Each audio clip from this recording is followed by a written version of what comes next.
अपन करने प्रश्नावली 8.2। एक व्यक्ति के वेतन में 10% की वृद्धि होती है। कितनी वृद्धि होती है? 10% की। उसका नया वेतन हो रहा है 1,54,000 रुपये। तो उसका मूल वेतन क्या था? देखिए कैसे होगा ये।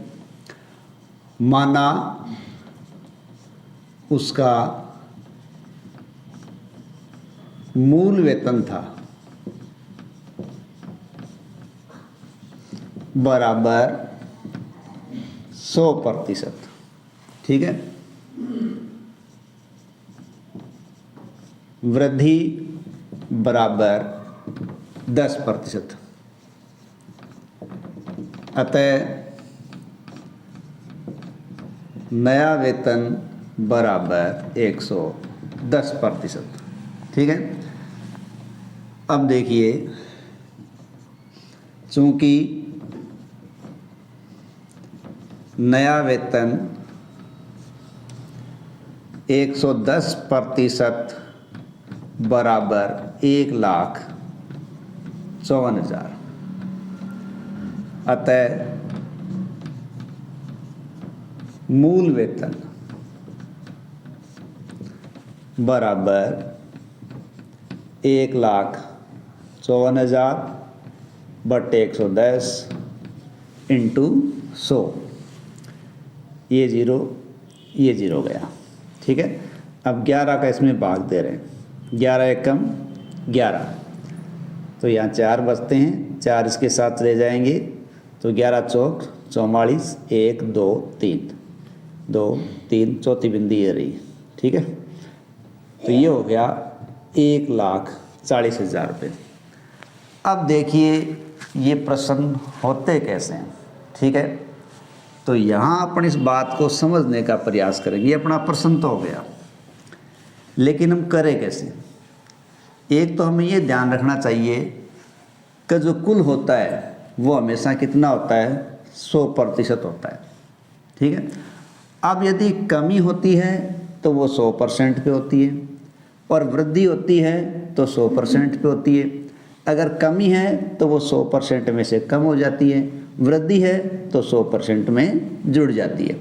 तो इस प्रकार चूंकि यहाँ वृद्धि हो रही है तो वो मान आ रहा है जुड़ के 110%। और हमें ये भी बता दिया कि 10% वृद्धि होने पर अब जो वेतन आ रहा है वो इतना है। इसका मतलब जो नया 110% हुआ है वो किसके बराबर हो गया? वो हो गया 1,54,000 के बराबर हो गया। अब अपन 1 के बराबर निकाले तो इसी राशि का भाग इसमें दिया जाएगा। ठीक है। यानी 110% 1,54,000 के बराबर है, और उसी 1,54,000 के अंदर अपन 110% का भाग दें तो वो 1 आ जाएगा, यानी 1 के बराबर। और हमें ज्ञात करना है 100 के बराबर, क्योंकि हमारा माना गया मूल क्या था? 100%। तो 100 के बराबर ज्ञात करना, इसलिए हमने सामने क्या लिख दिया? 100 लिख दिया। ठीक है। इस प्रकार ये दोनों राशियाँ हैं वो गुणा में हैं और ये भाग में नीचे वाली। तो इस प्रकार ये इसको अपन काटते हैं 0 से, और फिर इन दोनों को गुणा करके 11 का भाग दे दो, चाहे पहले 11 का भाग दे के 10 से इसको गुणा कर दो। इसको अपन देखो एक दूसरे तरीके से समझ सकते हैं। जैसे मान लो अपन अक्सर कक्षा में देखते हैं हमारे कक्षा टेस्ट होते रहते हैं, और अधिकांश हमारी ये प्रवृत्ति है कि जो कक्षा टेस्ट होते हैं वो लगभग 10 नंबर में से होते हैं। अब मान लीजिए किसी बच्चे के 10 में से 2 नंबर आए, तो आए हुए नंबर क्या हो गए? 2। वो किस में से आए? 10 में से। अब अगर हम इसे परसेंट में ज्ञात करेंगे तो हम क्या कर देंगे? गुणा 100 कर देंगे। तो 2 100 के गुणा में है तो वो हो गया 200, और 10 में इसका भाग दिया जा सकता है। दिया क्या जा सकता है? कुल का भाग दिया जाएगा। तो हम पहले भाग दे दें तो देखिए 0 से क्या गया? 0। 10 दूनी 20। तो हम कहेंगे कि 10 में से 2 नंबर आए हैं, इसका मतलब वो कितने नंबर आए हैं? 20% नंबर आए। मान लीजिए एक व्यक्ति के 10 में से कितने नंबर आए? 6। तो 6 नंबर आए, किस में से आए हैं? 10 में से। तो वो कुल क्या है? कुल 10 है। अब कहें कि वो परसेंट में कितने हैं, तो परसेंट हमेशा किस पे निकालते हैं? 100 पे। तो वो गुणा क्या हो जाएगा? 100 हो जाएगा। ठीक है, ये फिर 0 हो गया और ये आ गया 60%। तो इस प्रकार कुल है उसमें से जो प्राप्तांक है वो ऊपर लिखें। ठीक है, और गुणा 100 करें तो जो भी राशि है वो हमारी क्या आ जाएगी? प्रतिशत में आ जाएगी। तो अपने को ये चीज़ें ध्यान रखनी है कि ये प्रतिशत हम कैसे निकालते हैं। ठीक है, अब इसी प्रकार यहाँ हमें जैसे दे रखा है कि वृद्धि है तो हम उसको 100% में जोड़ देंगे, अगर कमी है तो उसको 100% में से घटा देंगे। जैसे देखिए कोई व्यक्ति है, ठीक है, उसको 10% का घाटा होता है, तो अब इसका मतलब उसके पास कुल परसेंट कितने थे? 100। अब घाटा हो रहा है कितने का? 10% का। इसका मतलब अब उसके पास बचा क्या है? 90% बचा है। ठीक है, अब 90% बचा और हमें ये बता दिया जाए कि वो 90% जो बचा है वो मान लीजिए 18,000 के बराबर है। ठीक है, तो 100% कितना था? तो हम इस 18,000 में किसका भाग दें? 90 का भाग दें और गुणा किससे कर दें? 100 से कर दें, तो वो 100% के बराबर मान ज्ञात हो जाएगा। इस प्रकार देखिए इस प्रश्न को हमने हल कर लिया था, लेकिन वही काम यहाँ हुआ है।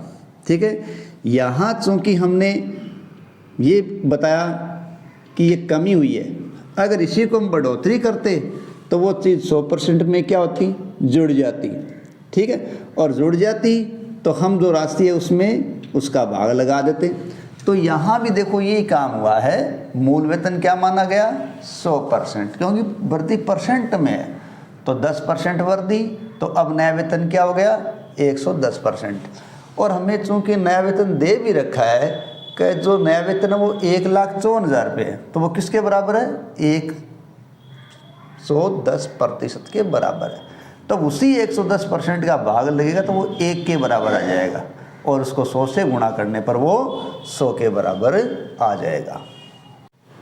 अब देखिए हमारा दूसरा प्रश्न है, रविवार को 845 व्यक्ति चिड़ियाघर गए और सोमवार को 169 व्यक्ति चिड़ियाघर गए, तो चिड़ियाघर की सैर करने वाले व्यक्तियों की संख्या में कितने प्रतिशत की कमी हुई? अभी हमने पहले देखा था कि कमी होती है या वृद्धि होती है। तो कमी है वो मूल में घट जाती है और वृद्धि है तो मूल में जुड़ जाती है। कुल मिला के मूल पर ही वो काम होता है। तो चाहे कमी हो चाहे वृद्धि हो, ठीक है, वो मूल पर होता है। मूल वो पहले वाली राशि होती है, तो वो राशि नीचे आ जाती है। इस प्रकार अगर इन्हीं कमी या वृद्धि जो भी है वो ऊपर आ रही है और जो जिस पे हो रही है वो मूल राशि नीचे आ रही है, और उनके परसेंट निकालते हैं तो सामने गुणा 100 आ जाता है। क्योंकि परसेंट है वो किस पे निकाले जाते हैं? परसेंट 100 पे निकाले जाते हैं। प्रतिशत का मतलब भी क्या होता है? प्रत्येक 100 पर। ठीक है, तो देखिए इस प्रश्न को कैसे करेंगे। देखिए रविवार को आए व्यक्ति, तो रविवार को कितने व्यक्ति आए हैं? बराबर 845। फिर देखिए चूंकि रविवार को आए व्यक्ति 845 और चूंकि सोमवार को आए व्यक्ति बराबर 169, ठीक है, इसलिए सोमवार को हुई कमी। अब कितने लोग कम हुए? तो वो हम क्या करेंगे, 845 में से 169 को घटा लेंगे। अब 5 में से 9 नहीं जाते, लेकिन इधर 1 लेंगे, 15 में से 9 घटाएंगे तो बचेंगे 6। अब यहाँ बच गए 3, इधर से ले लेंगे 13, 13 में से घटा तो 7, 7 में से 1 गया तो 6। यानी अब जो व्यक्ति कम हुए हैं वो कितने कम हुए हैं? 676 व्यक्ति कम हुए हैं। अब देखिए, इसलिए कमी प्रतिशत बराबर, कमी कितने की हुई है? 676 व्यक्तियों की हुई है। और हम बात कर रहे हैं कि चाहे कमी हो चाहे वृद्धि हो, वो पहले वाली संख्या पर होती है। तो पहले मूल हमें दे रखा 845 थे, तो 845 में से कम हुए थे, तो कितने पर कम होता है या कितने पर बढ़ता है वो साथ कहाँ आती है? नीचे आती है। और जब भी परसेंट ज्ञात करना होता है वो सामने आती है। अब देखिए जिस संख्या के अंत में 0 और 5 होते हैं उनमें 5 का भाग चला जाता है, तो हम दोनों में 5 का भाग देंगे। ठीक है, क्योंकि ये दोनों तो गुणा में है और ये भाग देने वाली बात है। ठीक है, तो इसमें भी और इसमें भी हम 5 का भाग देते हैं। देखिए 5 एकम 5, 5 दूनी 10, 1 0, यानी 100 के अंदर 5 का भाग चला गया 20 बार। अब इसमें देखते हैं, 5 एकम 5, 8 में एक बार गया, 3 बचे, 3 के साथ हम 4 उतारेंगे तो 34 बनते हैं, और 6 पंजो 30, फिर 4 बचते हैं तो वो 5 के लगते 45, 9 पंजो 45, तो यहाँ हो गया 169 और यहाँ हो गया 20। अब देखिए इनमें देखिए 13 का भाग जाएगा, क्योंकि अपन देख रहे 13 169, 13 का वर्ग करके देखते हैं, 13 को 13 से गुणा करेंगे 169। ठीक है, तो 169 में 13 का भाग 13 बार ही गया। अब इसमें देखो 13 एकम 13, 13 दूनी 26, 13 तीन 39, 13 चौक 52, 13 पंजो 65, 2 यहाँ बच गए तो 6 के लगे 26 हो जाएगा, 13 दूनी 26। इस प्रकार 169 में 13 का भाग 13 बार, 676 में 52 बार। अब देखिए 13 एकम 13, 13 दूनी 26, 13 तीन 39 और 13 चौक 52। ठीक है, तो यहाँ 52 बार गए, 52 में 13 का भाग 4 बार गया। अब ये गुणा में देख लो, 20 चौके तो 4 गुणा 20 बराबर 80%। ठीक है, इसलिए कमी प्रतिशत बराबर 80%। तो इस प्रकार कितने परसेंट की कमी हुई? 80% की कमी हुई। धन्यवाद।